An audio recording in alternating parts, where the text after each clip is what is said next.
السلام عليكم ورحمة الله وبركاته أعزائي المشاهدين في حلقة جديدة مع الكابتن إسلام. في الحلقة دي أنا حابب إن أنا أقول رأيي في اختيارات كابتن حسام حسن لقائمته لمنتخب مصر في المعسكر القادم. قبل ما أقول رأيي، في منشور نزله الإعلامي إسلام صادق بيتهم فيه كابتن حسام حسن إن هو اختار 10 لعيبة من النادي الأهلي علشان خاطر يجامل جماهيره. والحقيقة أنا استغربت جدا من الفكر اللي بيفكر بيه واحد زي وده يبين لك قد إيه إن في بعض الإعلاميين عندنا الفكر بتاعهم محدود ونظرتهم دايما بتبقى سطحية، لدرجة إن هو متخيل إن في مدير فني هيجازف باسمه وهيجازف بمصلحته عشان خاطر يرضي جماهير ايا كانت الجماهير دي مين. لان اي جماهير سواء جماهير اهلي او زمالك، مصر عامه ما بيفرقش معاها قد ان المنتخب ينجح وان هو المنتخب يحقق بطولات. ولو اي مدير فني ما حققش ده فكلنا بالكامل ايا كان انتمائنا بنزعل. فما فيش مدير فني هيجازف باسمه ولا هيجازف بنفسه عشان خاطر يرضي جماهير ايا من الانديه. طبعا اي حد هيقول لي انت بتقول الكلام ده عشان انت اهلاوي وان هو مختار لعيبه من الاهلي فانت مبسوط بالموضوع دوت. لا، مع الاسف انا اي حد متابعني عارف كويس جدا ان انا مبدا ان كابتن حسام حسن اصلا يمسك منتخب مصر انا كنت ضد الموضوع دوت. ولكن بما ان كابتن حسام حسن مسك خلاص المنتخب يبقى ملوش مني الا كل الدعم وكل المسانده، لان هو في الاول وفي الاخر بيمثل منتخب مصر واحنا عايزين المنتخب ينجح ايا كان اللي ماسكه مين هو. فلما يجي يختار، انا عندي مبدأ في الحتة دي، ده رأيي بقى. لما فيتوريا اختار قائمته قبل كده، اتحدى اي حد ان هو يلاقي ليا بوست او حلقة او اي حاجة طلعت انتقدت فيها ايا كانت اختياراته اللي اختارها ايه.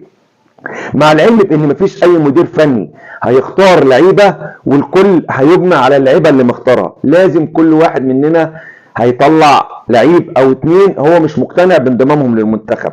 وبالتالي انا حتة ان انا انتقد اختيارات مدير فني المنتخب انا ما بعملهاش. ليه؟ انا ليا في الاخر النتيجة.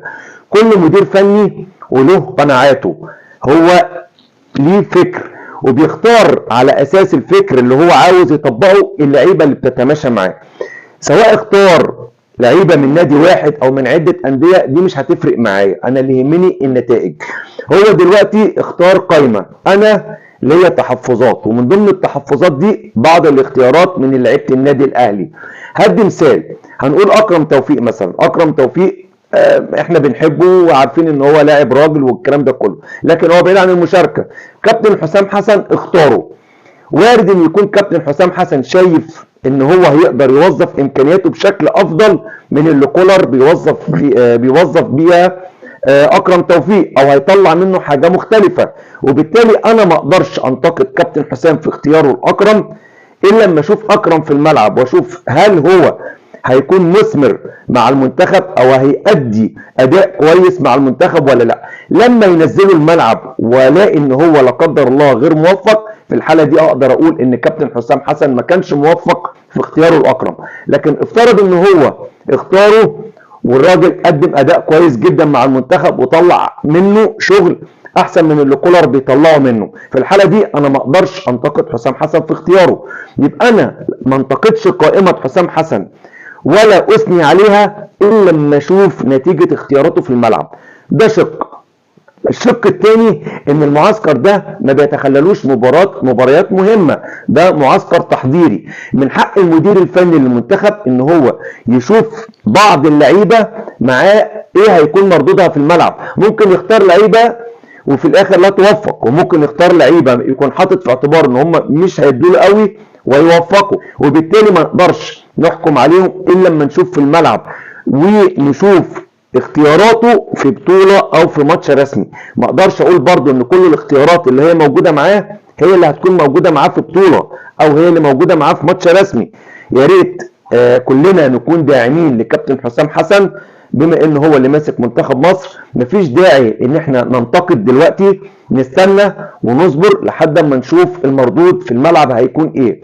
من حقنا ان احنا ننتقد فني، عمل مباراة ما كانتش كويسة، عمل مباراة كويسة، نحط الامور في نساقها.